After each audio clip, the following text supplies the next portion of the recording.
জানিয়েছেন যে আমরা সাধারণত চেষ্টা করব যে রবিবার দিন এটা অ্যাকোমোডেট করার ভোটের দিনটাকে, কিন্তু যদি রোববার না হয় তাহলে সোম, মঙ্গল, বুধ, বৃহস্পতি, শুক্র এই 5 দিন সন্ধ্যে 7টা থেকে 9টা এই 2 ঘন্টার মধ্যে ভোটটাকে করা। আমি জানি না, আমি জাস্টিস রয় কি বলেছেন আমি শুনিনি।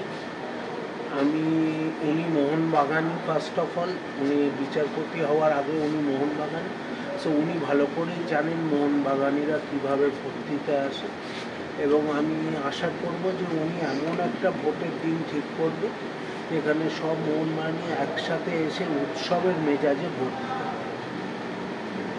উনি বলেছেন যেহেতু মোহনবাগানে টেনিস মেম্বার আছে, লাইফ মেম্বার আছে এবং জেনারেল মেম্বার আছে, এরকম ক্যাটাগরিতেও ভোট হতে পারে।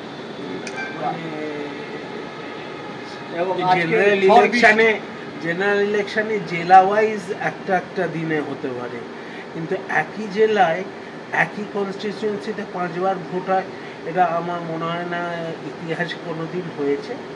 অবশ্য মোহনবাগান সবসময় ইতিহাস তৈরি করে, তবে আমি আশা করব এই ব্যাপারে যেন ইতিহাস না তৈরি হয়।